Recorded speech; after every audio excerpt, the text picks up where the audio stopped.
Have we concluded our public comment section, and we will go to the motion? Does it need to be repeated? No? Do you have a comment, Joan? Any board member have a With comment? respect, could you just restate the motion one more time, please? Thank you.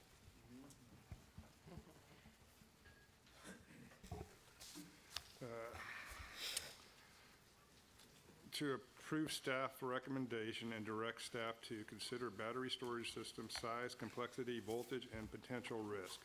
Draft proposed regulatory package for consideration that would prohibit or restrict certain contractor classification from performing the installation of battery energy storage systems. Assign this to the appropriate board committee or committees and provide updates at each board meeting.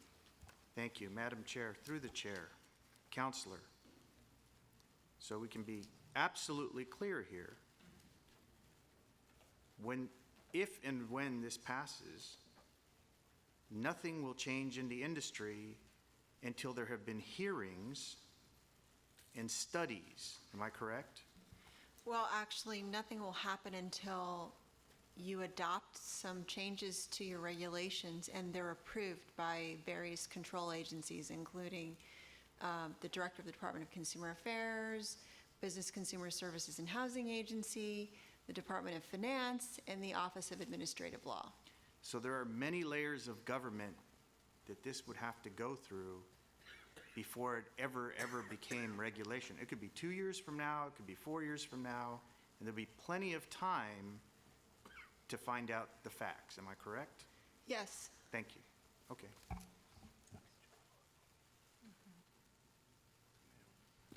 Felice, can we call for a vote? Marlo Richardson. Aye. Kevin Albanese. Frank Altamura. Aye. Augie Beltran. Aye. Linda Clifford. David Delatorre. Aye. Dave Diaz. Susan Granzella. Joan Hancock. Aye. Mike Layden. Frank Shatter is recused. Johnny Simpson. Nancy Springer. Yes. Motion passes.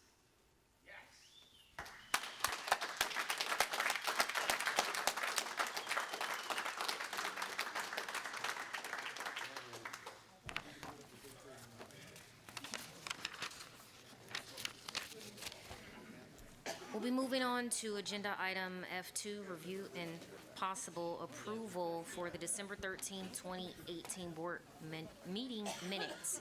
The minutes are on page 45 in your packet. Do any board members have any edits or changes to the minutes? Motion to approve. Can I ask for an amendment and approve both the minutes, the teleconference and the December 13th minutes in one vote? So amended. Second. Felice? Marlo Richardson. Aye. Kevin Albanese. Aye. Frank Altamura. Abstain. Abstain. Augie Beltran. Aye. Linda Clifford. David Delatorre. Aye. Dave Diaz. Aye. Susan Granzella. Joan Hancock. Aye. Mike Layden. Frank Shatter. Yes. Johnny Simpson. Nancy Springer. Yes.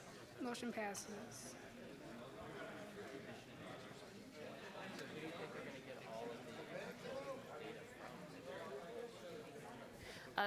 There was a public comment unrelated to the solar. Is that individual still here?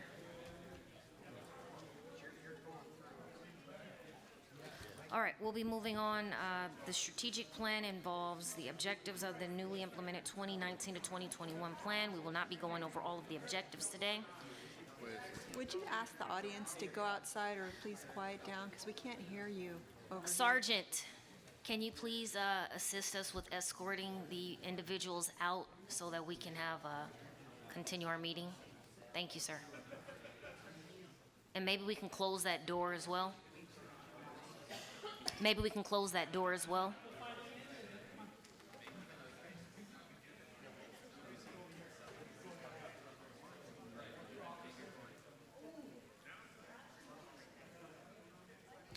All right. Can you all hear me now? Yes? Okay.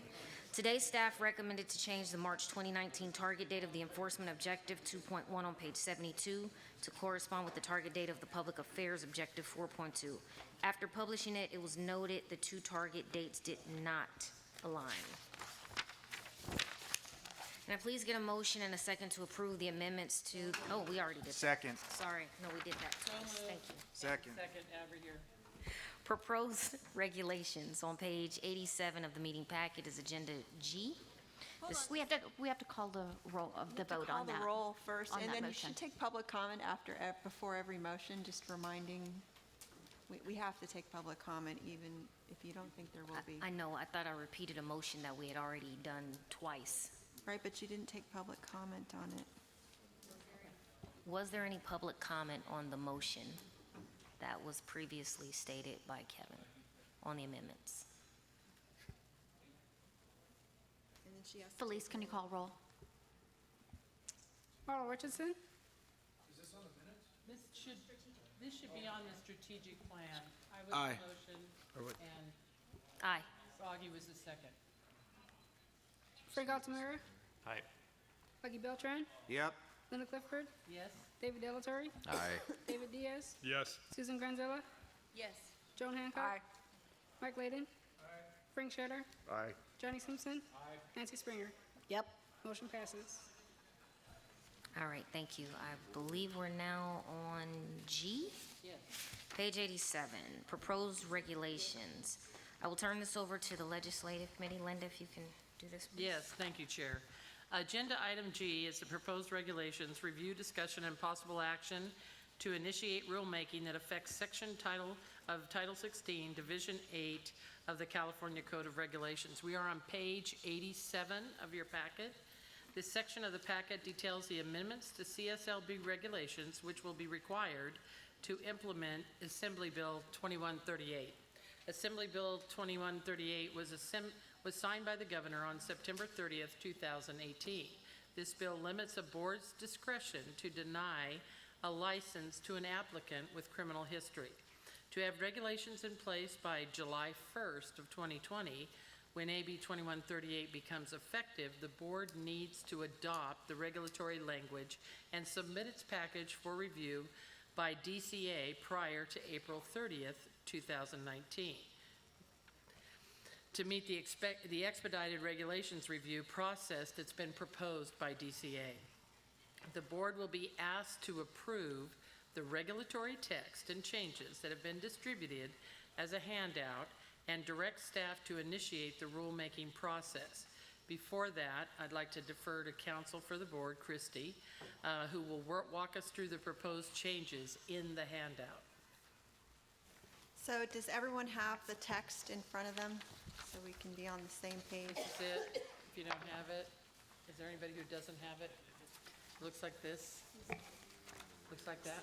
So just for the education of the newest member, this is the beginning process that we take before we begin taking public comment on proposed regulatory changes. So this is the first chance you'll get to potentially make changes before we start the process, but through the process you will also be able to make additional changes after public comment time has passed.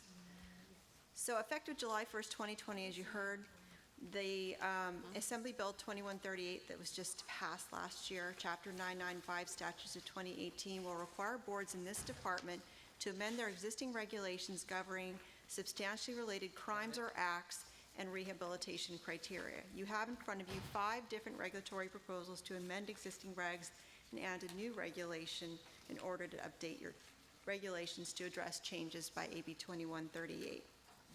First section is Section 868, which is your substantial relationship criteria. Under existing law, boards may deny or discipline a license based on a substantially related crime or dishonest act or discipline imposed by another state, an agency of the federal government, or another country for any act that is substantially related to the profession. So as a result of these requirements in law, the board in the past enacted these regulations to define what the board considered substantially related to the profession. So where you see things that are not underlined, that's existing standards. Where you see things that are underlined or struck, those are the things that we're proposing to change as a result of this legislation. So the first change is to add the term professional misconduct to the regulation. AB 2138 will authorize this board to deny a license if the applicant was subjected to formal discipline by a licensing board located in California or outside of California for substantially related professional misconduct. So in recognition of that new authority, we've added the term professional misconduct throughout the regulations in front of you. We've added a new subdivision B here because Assembly Bill 2138 requires the board to revise its existing criteria to add these new standards. So you'll see here in subdivision B, the nature and gravity of the offense, the number of years elapsed since the date of the offense, and the nature and duties of a contractor or home improvement salesperson must be considered before determining something related to the profession. So that's been added to the regulation. We have added new language to amendment to subdivision C1 here. You'll see that we've added the words "or other state or federal laws governing contractors or home improvement salespersons." So in adding this language, we'd recognize that a violation of the laws or regulations governing the contractor's license in another state or any laws governing the license, federal laws governing the license, would be considered related to the practice, as these issues can highlight competence problems, problems with professional judgment, and the ability to practice the profession with safety to the public. Do you have any questions about these changes to Section 868? Any questions about the reg in general? Okay, on to 868.1, sorry. So the next page, when Assembly Bill 2138 becomes effective next July, for most convictions, the board will lose jurisdiction to use them as a basis for denial once we hit the 7-year mark. Felonies, misdemeanors, all of it, most of it will go away after 7 years. However, there is an exception to the rule, which is for crimes, felony financial crimes that are directly and adversely related to the profession that are classified as a felony. And it's what this regulation is intending to do is to define what the board considers directly and adversely related to the fiduciary qualifications, functions, or duties of the profession, because that's the new standard that this bill enacts. So in developing the methodology for selecting which crimes the board thinks are related, there really is no legal precedent for this. So what we did is, and you should have this with you, a spreadsheet here. It looks like this. I don't know if you see that. Okay. So what we had staff do is to develop the methodology was to have the licensing staff compile a list of all financial crimes for which the board has denied licensure over the past 5 years. So the spreadsheet will show you all those different crimes. And what we've done is we've taken those crimes, broken down the elements of those crimes, and then put them in this regulation. So because we don't have any kind of legal precedent for it, we're using a factual basis to set forth what we think is related to the profession. And so you'll see in the spreadsheet and in the regulation, the baseline standard is if it involves dishonesty, fraud, deceit, or theft that resulted in direct financial benefit to the applicant or another person or entity, direct financial harm to another person or entity, or an attempt to obtain direct financial benefit or cause direct financial harm, then it would be considered related. And then the list that follows are things like identity theft, crimes involving the acquisition or provision of false, altered, forged, counterfeit, or fraudulent documents, stolen property, embezzlement, and so forth, and any attempts or conspiracies to commit those crimes. So does anyone have any questions about that? Go ahead. Chrissy, this is financial crimes, right? Right, There the- still are the crimes of attacking someone in their home or I mean, what There- kind of physical harm things when someone gets access to someone's home? Right. If you go back to the substantial relationship criteria, you'll notice that one of the descriptions of crimes that your board thinks are related are crimes or acts involving physical violence against persons. So it's already your standard But what AB 2138 does is, no matter whether it's that kind of crime or any other, 7 years is the limit you have to use it as a basis for denial. So the only exception is for felony financial crimes that are directly and adversely related to the contracting or home improvement salesperson professions. So if they're a repeated you can go rapist. beyond 7 years. Well, AB 2138, there's 3 categories of exception. So 7 years is your limit for most misdemeanor and felony crimes. The exceptions are for serious felony. That would include robbery, rape, murder, that sort of thing. Directly and financially related crimes, which we've defined here. And the third category is felony habitual sex offenders. So your misdemeanor sex offender crimes will wash out after 7 years. All misdemeanors will wash after 7 years. We won't be able to use them to deny someone a license under this new law. But you do have the ability in regulation to define the exception to the 7-year rule for financial crimes that are felonies. So these are the types of crimes that the board staff identified that you have denied people in the past for. So that's how we came up with this list. Of course, if you don't agree with anything in here, we can take it out and alter it. But that was the factual basis we used. But there's nothing we can do about what the bill does to limit your jurisdiction. We can only use the regulatory process to expand on the authority that the legislature's given you to these types of crimes. Right, but you're saying those 3 areas are exempt are from the the bill. In other 7-year words, washout period, they're yes, exempt are from that. serious felonies, but Right. serious felonies, this habitual sex offender felonies, and And directly these and financial financially crimes, related okay. felonies. All misdemeanors, no matter what kind, will wash out after 7 years.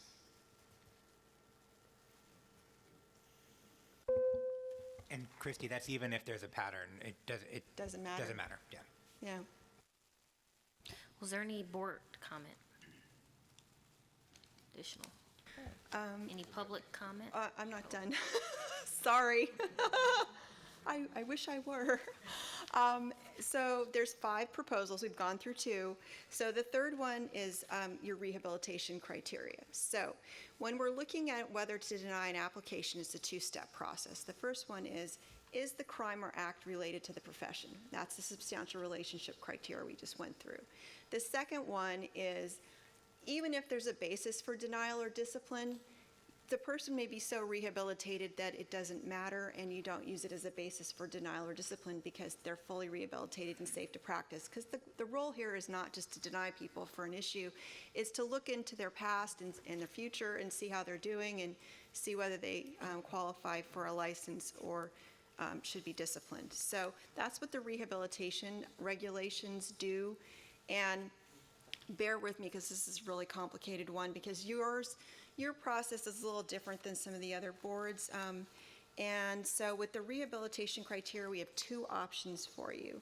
The first one is, and it's based on this criteria. Beginning in July, AB 2138 will require you to evaluate whether the applicant or licensee has made a showing of rehabilitation. If either of the following are met, the applicant or licensee has completed the criminal sentence at issue without a violation of parole or probation, or a board in applying its criteria for rehabilitation finds the applicant is rehabilitated. So it's a bit circular. We're using the regs here to try to flesh out what you mean by that. The first option for implementation, if you look at this page at the top, it says, the Board of Registers shall consider whether the applicant, licensee, or registrant made a showing of rehabilitation is presently eligible or fit for a license if the applicant, licensee, or registrant completed the criminal sentence at issue without a violation of parole or probation. In making this determination, the board will look at these criteria. So you'll see there are 5 criteria listed here, and the staff would use those criteria to determine whether the parole or probation was sufficient to rehabilitate that person alone. So you would use these criteria to evaluate that parole or probation to see if they've made a showing of rehabilitation. And if you don't feel like they have, then you go on to the next set of criteria starting in sub B. So that's option 1. Option 2, if we can flip really quickly to page 7, thank you. page 7, that option is more of a bright line standard and presumption of a showing of rehabilitation. So what would happen here is that the Board of Registrar would find that they are rehabilitated if they've completed parole or probation. So it's very straightforward. There'd be less for the staff to analyze and investigate. It would be the cheaper alternative, but it would, would remove somewhat your discretion, because basically you would just say, if they've completed parole or probation, we're good. We don't need to look any further to see if they're rehabilitated. So that's option 2. Yes, So are we ready to talk about option 1 or option 2? not yet. Real quick. So those are that's the main difference between option 1 and option 2. So if after we get through that part, whichever one you pick, the second half of the regulation had to be significantly changed. And the reason is because of that 7-year washout rule with AB 2138. Your current regulations puts benchmarks in place. And what those benchmarks do is they tell people if they have a particular type of crime, when the board might consider them rehabilitated. And so right now, for felonies, the board's regulations say that there will be a presumption you're rehabilitated after 7 years have passed and no additional offenses, criminal activity, or misconduct has occurred. For misdemeanors, it's 3 years. And then for all other conduct, because remember, it's not just crimes that we deny or discipline for, it's for other standards, acts or omissions, things like willful and deliberate disregard of building laws of the state would be an example of an act that you would discipline for or deny for. So there's 3 categories in your rehabilitation regulation. 7 years, 3 years, and 3 years are the current standards. But because we cannot treat applicants and licensees the same way anymore after AB 2138, because remember, after 7 years, we lose jurisdiction over most crimes, we had to separate out the applicants from the licensees in those benchmarks and create new ones. So the second half of the regulations for both options, they say the same thing, are that for felony crimes, the minimum benchmark for considering where they might be rehabilitated for an applicant, if we look at, so any felony convictions within 7 years of an applicant's applying, the benchmark would be 5 years, right? Because remember, after 7, we lose jurisdiction. So 5 years for applicant felonies. And then those other felonies that I discussed that come out, that take us out of the 7-year period, which is the sex offender, the directly adversely related, and the felony financial crimes and the serious felonies, those 3 categories, remember, we don't lose jurisdiction after 7 years. So the staff are proposing to keep the 7-year felony standard in place for those types of applicants. So those are the 2 primary changes. Everything else, the staff are recommending we retain 7 years for licensees for felonies, 3 years for misdemeanors, whether you're an applicant or a licensee, and then 3 years for discipline based on professional misconduct, acts, or omissions. So if you have any questions, I totally understand, because it took us a while to pull everything apart and put them in new categories, because like I said, that line has shifted for when we lose jurisdiction. So we had to recalculate those benchmarks. And the staff feel that those benchmarks are important to keep in there, because people will call up and say, hey, I was convicted of a crime. This is the type of crime I have. What does it look like for me? Do you think I'll be able to get a license? And the staff are able to point to this regulation and say, this is what we use. Now, that number can go up or down based on mitigating aggravating circumstances. So it's a flexible regulation, but the staff do like those benchmarks. So we're looking at, again, 7 years for applicants, 5 years for applicants that have any kind of criminal conviction, and 7 years for the ones that have the serious felonies and the accepted felonies. And then everything else is kind of looking the same. Any questions? I know it's confusing. I tried to simplify Well, it. somewhat, yeah, somewhat, but. I know. I want to talk about the option 1, option 2, because Okay. it sounds to me Like the option 1 is more subjective and the option 2 is more objective. Correct. And I think because we don't want staff exposed, neither do we want the board exposed, if we have an objective standard that says, once you've completed your parole and you've completed your sentence, whatever it is, and you're on the other side of that, then we can make a decision, not, Well- we're gonna think about whether you're rehabilitated ahead of this, and I'm just concerned about somebody getting a license, going into someone's home, doing the same thing again. Right. Earlier So- than their parole or sentence, Well- which might expose. Yeah, no, I mean, you'd still have the ability to deny if they hadn't completed their parole No, or I understand that. probation. But the bright line standard would mean if they passed parole or probation, then they would get an unrestricted license under option 2. Option 1, you would kind of evaluate based on the type, because parole and probation don't all look the same.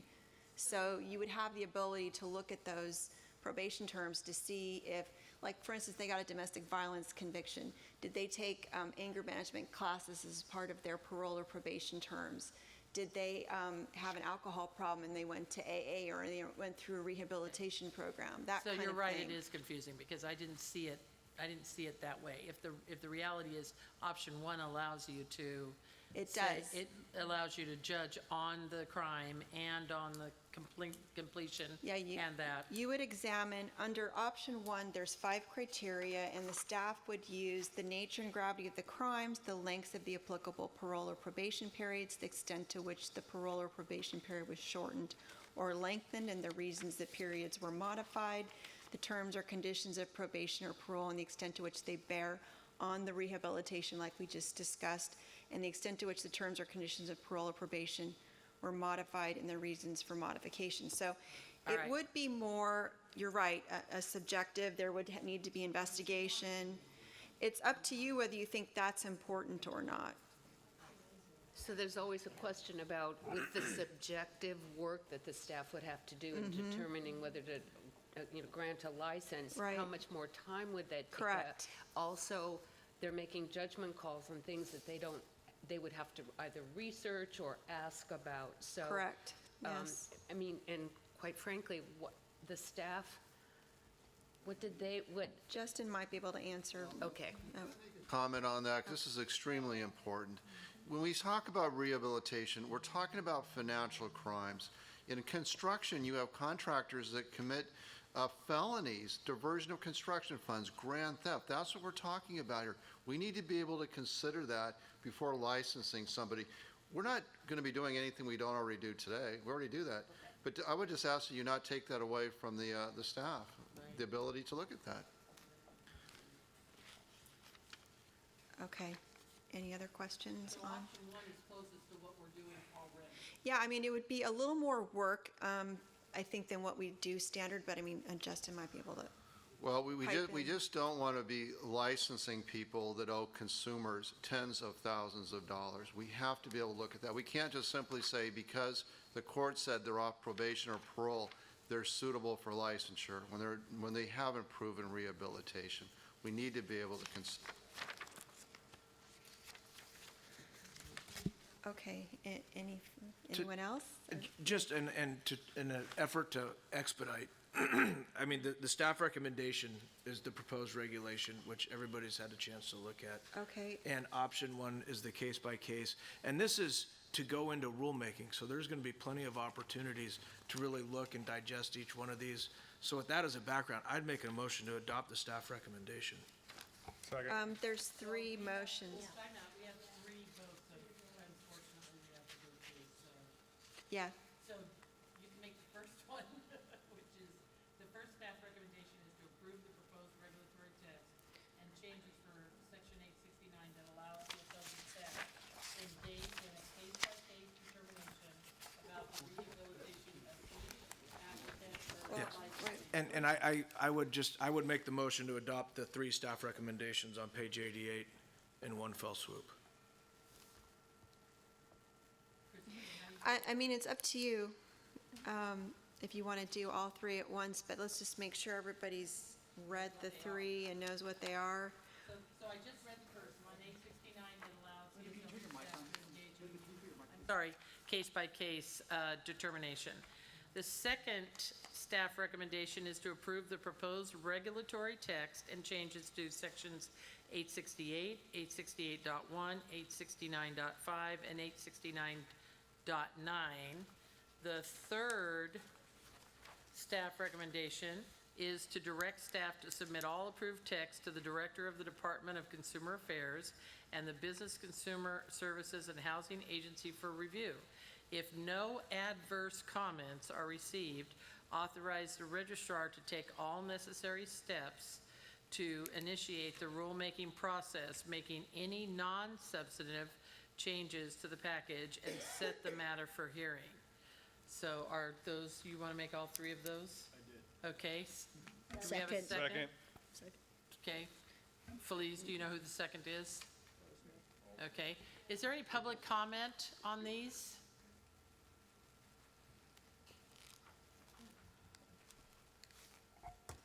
Yes, actually, I was planning on making a comment this morning, and I missed my opportunity. But it's probably better related to what we're discussing now. My name is Jody Costello, and I'm the founder of ContractorsFromHell.com and the Home Remodeling Boot Camp for Women. And I launched my site as a result of a home remodeling nightmare that I experienced about 18 years ago, and where I found myself in the fight of my life to receive justice. And the good news is that I did win my case and I did receive justice. But since then, I've been advocating for consumers and sharing those hard-learned lessons through my site and helping them to avoid the common pitfalls in renovating and hiring contractors, because the dangers out there are very real for consumers. They tend to be very trusting, and that's what gets them into trouble. So I simply want to remind you all of the mission statement that drives this board, which is, in part, to protect consumers by regulating the construction industry for the greater good of the public. And that you move forward with decisions today and beyond today, that you are mindful of that statement, and that those decisions made are in direct alignment with that mission statement. And that's really all I had to say. I think it's important. You had a lot of comments this morning, and it was something that I'm really not familiar with, but I'm glad that I have this opportunity to do that and to always make sure that when you are making decisions in favor of the consumer, of course it has to be fair and balanced, but that you consider the risks that are involved when you make those decisions on regulations. Thank you. Thank you. Felice? Marla Richardson. Aye. Kevin Albanese. Aye. Frank Altamura. Yes. Augie Beltran. Aye. Linda Clifford. Aye. David Delatorre. Abstain. Dave Diaz. Yes. Susan Granzella. Joan Hancock. Mike Layden. Frank Shetter. Aye. Johnny Simpson. Nancy Springer. Yes. Motion passes. Felice, can you do me a favor? I believe that I've already gone over and got a motion for the strategic plan. Can you check so I don't have to repeat myself, please? I thought I did too.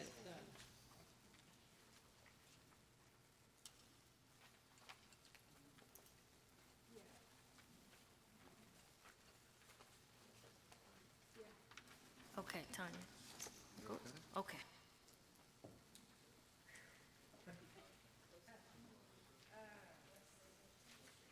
Moving on to the closed session. Is there anyone in here that does not need to be in here? Okay, I'm sorry. We're now to agenda item H and I, which is our closed session pursuant to section 11126E of the Government Code. The board will move into a closed session to receive advice from legal counsel in the following two matters. First, Tasha Padfield versus Department of Consumer Affairs Contractors License Board et al., U.S. District Court, Central District of California, case number 218 CV 8358 CJC. And the second matter is URS Corporation versus Register of Contractors, California Contractor State License Board et al., Orange County Superior Court, case number 30-2019. 0153135 CUWMCJC. At this time, members of the public will need to leave the room. You will be allowed to return when we are ready to go back into open session. We are now going to go back into open session. Our next agenda item is J, Administrative Program Update. Since board members have had the opportunity to review these materials, I'd like to ask if there's any comments or questions on items J1, J2, or J3. Board members? Is there any public comment? Do you have your abbreviations? No. Linda, would you like to? I can do this whenever you're ready. We're ready.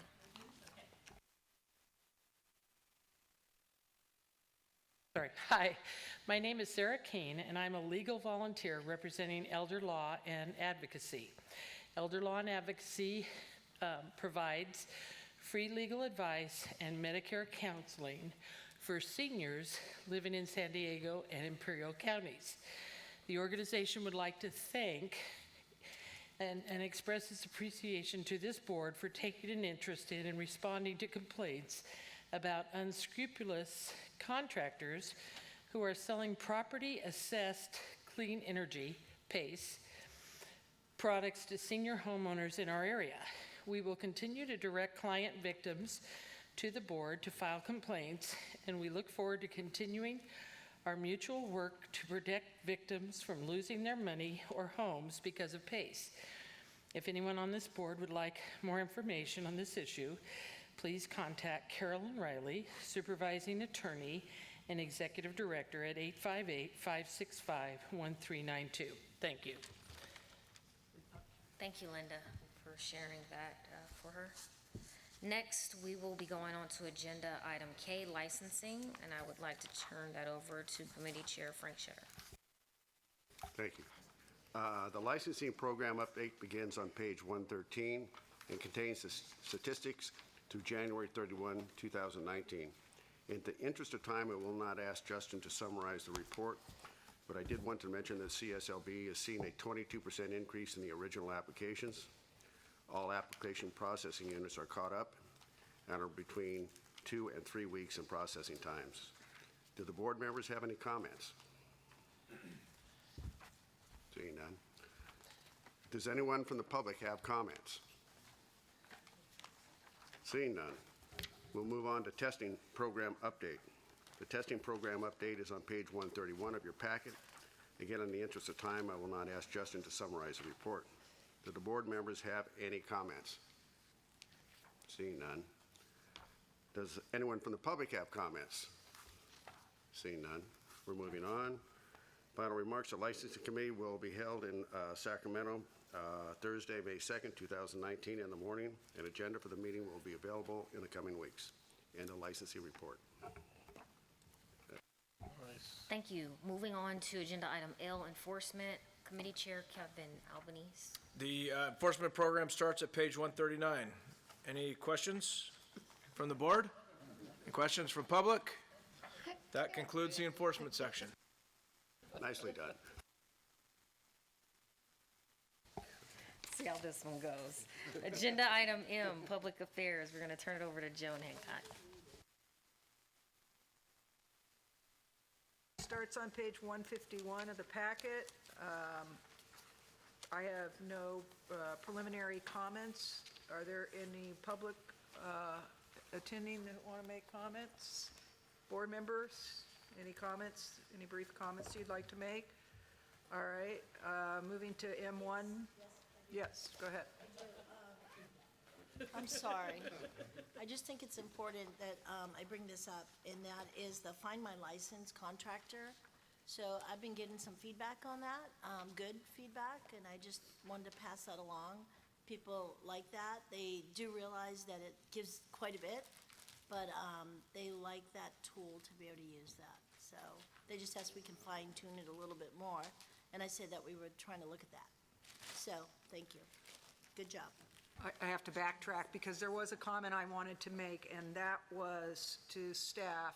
What a great job you did in sunset review coverage. Thank you for keeping us tuned in when we were tuning out there. So that was amazing.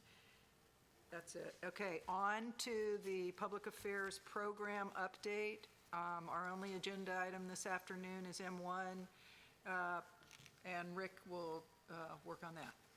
You're not going to do that? Rick has done his, any board, any public members have comments? And board members, any comments on the program update in your packet? Madam Chair, that concludes the public affairs report. Thank you, Joan. So it says adjournment on page 183. I don't have a 183 in my packet, so that's going to be all the board's business for today. And thank you guys so much for everything. Good.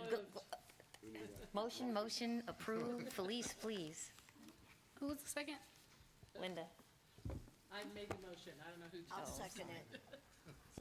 Second. Okay. Marla Richardson, Aye. Kevin Albanese, Frank Ontamara, Aye. Augie Beltran, Linda Clifford, David Latorre, is absent. Dave Diaz is absent. Susan Granzella? Yes. Joan Hancock? Aye. Mark Layden? Frank Shatter? Aye. Johnny Simpson? Nancy Springer? Yes. Motion passes. Get home safely. Meeting adjourned.